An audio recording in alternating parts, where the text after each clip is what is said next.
নামাজের নিয়ত কিভাবে করবেন? কারণ মুখস্থ আছে তারাবির নিয়ত? নামাইতুয়ান বলেন, কার মুখস্থ আছে? একজন বলেন অন্তত। তারাবির নিয়ত কে বলতে পারবে? বলেন বলেন ভাই। মাশাআল্লাহ মাশাআল্লাহ, এই ভাইয়ের পুরস্কার দেওয়া উচিত। বসেন, আপনি অনেক কষ্ট করে মুখস্থ করছেন। ভাই, তারাবির নামাজ বা যে কোনো নামাজের নিয়ত জরুরি। নিয়ত ছাড়া কোনো আমল হবে না। কিন্তু নিয়তটা হলো মনের ইচ্ছার নাম। নিয়তটা কিসের নাম?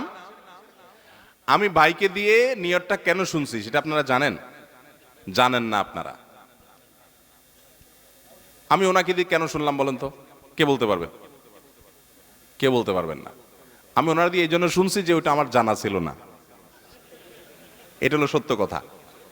ওইটা আমি নিজেও জানি না। নামাইতুয়ান দিয়ে শুরু এটা জানি, কিন্তু বাকি শেষেরটা আমি জানি না। এই জন্য আমি চাইছি একটু শুনতে আর কি। আমি জানি না এই জন্য যে কোরআন হাদিসে কোথাও পাই নাই। এখন ভাইরা কেউ পাইলে তো ভিন্ন কথা, আমি কোথাও পাই নাই। এই নিয়ত মুখে এরকম গদবাদা উচ্চারণ করা, হ্যাঁ এটা পাইছি আমরা ছোটবেলা বগদাদি কায়দায়। বগদাদি কায়দা এটার জন্য কত মাইদ্যরে হয়তো খাইছি, পাইয়া তখনই ভুলে গেছি। এটা পরবর্তীতে কোরআন হাদিসে যেহেতু পাই নাই, এই জন্য আর আমরা ওটা মুখস্থ করি নাই। ভাইরা আমার, নামাজের জন্য এরকম নামাইতুয়ান, এরকম গদবাদা যে দোয়া আমরা শিখেছি, এগুলোর কোনোটি কোরআন বা সুন্নাহর কোথাও আমরা নিয়ত করব মন থেকে যে আমি তারাবির নামাজ পড়ছি, বাস এটা আমার ইন্টেনশন আছে, নিয়ত আছে, মনে আছে, এটাই যথেষ্ট। মুখে উচ্চারণ করা জরুরি না, এবং মুখে উচ্চারণ করা এটা সুন্নাহও না। নবী সাল্লাল্লাহু আলাইহি ওয়াসাল্লাম শেখানো না এটা আমাকে। ইবাদত করতে হবে তার পদ্ধতিতে। কোনো হাদিসে যদি এবার উৎসাহ দেওয়া না থাকে, আমি কেন সেটা করতে যাব, কসরত করতে যাব? তবে হ্যাঁ, নিয়তটা হলো অন্তরের ইচ্ছার নাম, সেটাই যথেষ্ট। আলাদা মুখে নামাইতুয়ান পড়ার দরকার নেই। আচ্ছা, আরেকটা কি? তারাবির দোয়া, মুনাজাত। তারাবির দোয়া ওই যে 4 রাকাত পর পর কি পড়ে? সুবহানাজিল মুলকে ওয়াল মালাকুতে। আমি এর দূরই পারি শুধু। এরপরে কি আছে? আচ্ছা, কি জানি আছে। তো এগুলো আসলে কোনো কোরআন হাদিসে নাই। যেহেতু কোরআন হাদিসে নাই, সেজন্য আমি পাই নাই। কোরআন হাদিস থাকলে তো পাইতাম। বুঝে আসছে কথা? আমরা একসময় দেখছি যে ইয়াং পোলাপান তারাবি পড়তে যায় না। কিরে বাবা, তারাবি পড়তে যাস না কেন? বলে হুজুর এখনো তারাবির দোয়া মুখস্থ হয় নাই। বুঝতে পারছেন? তো তারাবির নামাজের জন্য 4 রাকাত পর পর দোয়া পড়া, এটা তারাবির সাথে এর কোনো সম্পর্ক নাই। দোয়া পড়ার কোনো প্রয়োজন নাই। 4 রাকাত পর একটু অবসর দেয় ইমাম সাহেব, এটা রেস্ট। আপনি এটা একটু পানি খাবেন, দরকার একটু হাত পা এদিক সেদিক করবেন, একটু রেস্ট করবেন, একটু শরীরটা এলায়া বসবেন, দরকার একটু পেশাব ওযু করে চলে আসবেন। এটা হলো রেস্টের সময়। তারাবি মানে হলো আরাম করে করে পড়া, 4 রাকাত পর রেস্ট দেওয়া। ওই মধ্যপ্রাচ্যের লোকরা, মিডল ইস্টের লোকেরা আছে, আমাদের দেশেও কোনো কোনো মসজিদে দেখা যায় 4 রাকাত পর পর একটু খেজুর, একটু পানি, একটু চা, একটু খায় মানুষ। তো এটা তো রেস্টের সময়। আপনি রেস্ট না করে কি করতেছেন? ইমাম সাহেব এতক্ষণ পড়ছে, হাফেজ সাহেব দুমায়া টানছে, আপনি তো এতক্ষণ শুনছেন বসে, কোনো ডিউটি ছিল না। এখন 4 রাকাত পর বরং আপনি আরো ডিউটি শুরু করে দিয়েছেন, সুবহানাজিল মুলকি ওয়াল মালাকুতে। তাহলে রেস্ট হলো না রেস্টে উল্টাটা হলো? এগুলার কোনো প্রয়োজন নাই। এগুলো কোরআন হাদিসে নাই। কোরআন হাদিসে যেটুকু আছে সেটুকু আপনি তারাবির নামাজে তেলাওয়াত সুন্দর করে মনোযোগ দিয়ে শুনবেন, নামাজ সুন্দর করে পড়বেন, বাস শেষ। এর বাইরে আলাদা কোনো নিয়ত বা দোয়ার প্রয়োজন নাই। আমার প্রিয় ভাইরা, ধীরস্থির ভাবে কোরআন তেলাওয়াত করুন, তাড়াহুড়ো করে নয়। আনাস রাদিয়াল্লাহু তাআলা আনহু বলতেন, রুব্বা কারি লিল কোরআন ওয়াল কোরআন ইয়ালআনহু। কোরআনের অনেক কারি আছে যারা কোরআন পড়ে কিন্তু সওয়াব পায় না, বরং আল্লাহর কোরআন তার বিরুদ্ধে আল্লাহর দরবারে নালিশ করে আর লানত করতে থাকে। আমরা কি ওই রকম কোরআনের তেলাওয়াতকারী হতে চাই? না। ধীরস্থির ভাবে ওয়ারাত্তিলিল কোরআন তারতিলা, তারতিলের সাথে পড়বেন। বিষ্ণু ঈসা ইসলাম কানা ইয়ামুদ্দু সাওতাহু মাদ্দান, টেনে টেনে পড়তেন। আলহামদুলিল্লাহি রাব্বিল আলামিন আর রহমানির রহিম মালিকি ইয়াউমিদ্দিন ইয়্যাকা না'বুদু ওয়া ইয়্যাকা নাস্তাঈন ইহদিনাস সিরাতাল মুস্তাকিম সিরাতাল লাযীনা আন'আমতা আলাইহিম গায়রিল মাগদুবি আলাইহিম ওয়ালাদ-দাল্লিন।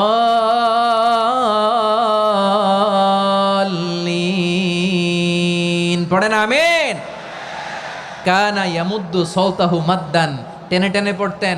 ওয়া কানা ইউকাত্তিউ আয়াতাহু, ইউকাত্তিউ আয়াতান আয়াতান, প্রত্যেক আয়াত পড়ে পড়ে তিনি থামতেন। এভাবে কোরআন পড়তে হবে। বিষ্ণু সাল্লাল্লাহু আলাইহি ওয়াসাল্লাম প্রতি আয়াত শেষে থামতেন, টেনে টেনে পড়তেন, তার তিলের সাথে পড়তেন, সুর করে পড়তেন। মান লাম ইয়াতাগান্না বিল কোরআন ফালাইসা মিন্না, যে সুর করে কোরআন পড়ে না সে আমার উম্মত হতে পারে। জাইনুল কোরআন বিআসওয়াতিকুম, বিষ্ণু বলেন সুর করে কোরআন পড়বা। অনেকে কোরআনের খতম তুলবার জন্য কোরআনরে একেবারে খতম করে দেয়। এরকম আছে না নাই? কোরআনের খতম তোলার জন্য কোরআনরে কি করে? একেবারে খতম করে দেয় না। আপনি ধীরস্থিরভাবে পড়ে যদি খতম দিতে পারেন মাশাআল্লাহ, না পারলে যতটুকু পারেন পড়বেন। ধীরস্থিরভাবে তারাবির সালাতগুলো যেন আমরা আদায় করি। তাড়াহুড়ো করবেন না আল্লাহর ওয়াস্তে, তাড়াহুড়ো করবেন না, তাহলে কোরআন আমাদের জন্য বদদোয়া করবে। তাড়াহুড়ো করবেন তারাবির নামাজে। তারাবির নামাজ সালাতুত তারাবিহ মানে বিশ্রামের নামাজ, আর আমরা পড়ি সলাতুল কেতার, রেলগাড়ির মতো নামাজ। চিল্লায় বলেন ঠিক কি না? না, এরকম করবেন না। ইমাম সাহেবদেরকে আশ্বস্ত করুন যে ইমাম সাহেবরা আমরা পিছনে আসি আপনাদের সাথে, আপনি আস্তে আস্তে পড়েন, তার তিলের সাথে পড়েন, ধীরস্থিরভাবে তারাবির সালাত পড়বেন। সারা বছর এই সুযোগ হয় না দাঁড়িয়ে কোরআন শোনার, এরকম আয়োজন ব্যবস্থাপনা সারা বছর আর আমরা পাই বলেন তো? না।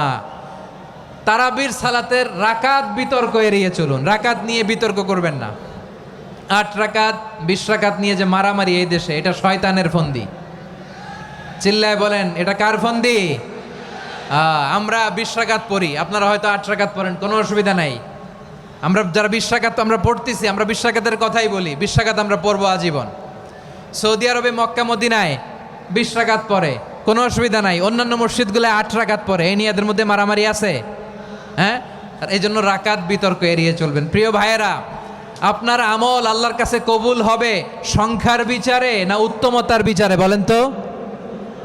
সংখ্যার বিচারে না উত্তমতার বিচারে?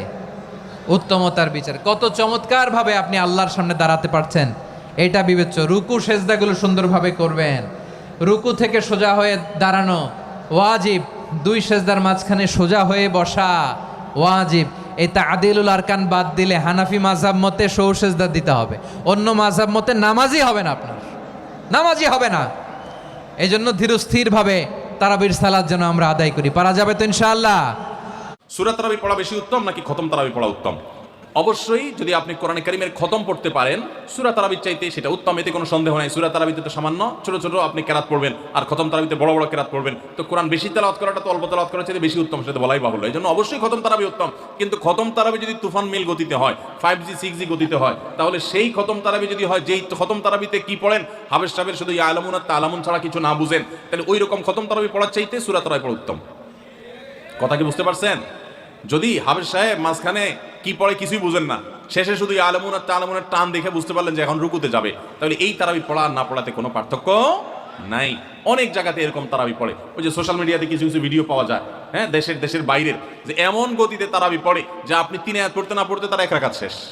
এগুলা তারাবির নামে তামাশা। শুধু খতম তারাবি কেন, অনেক সূরা তারাবিও এরকম আছে যে পড়ে সূরা তারাবি, সেটা আবার এরকম 5G গতিতে পড়ে। তারাবির নামে যে কত তামাশা চলে। কদিন আগে দেখলাম ফেসবুকে একটা পোস্টার যে ব্যবসায়ীদের জন্য বিশেষ তারাবির প্যাকেজ। কি প্যাকেজ? 7 দিনে খতমের প্যাকেজ, 5 দিনে খতমের প্যাকেজ, আর একটা 3 দিনে খতমের প্যাকেজ।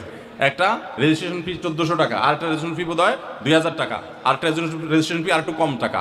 হ্যাঁ, রেজিস্ট্রেশন ফি দিয়া হাবেশ সাহেবরা চুক্তি করে তারাবি পড়ায়। কিয়ামতের আগে যে আরো কত কিছু হবে একমাত্র আল্লাহ তাআলাই ভালো জানেন। এগুলো সব তারাবির নামে কি ভাই? তামাশা, জায়েজ নাই ভাবে করা।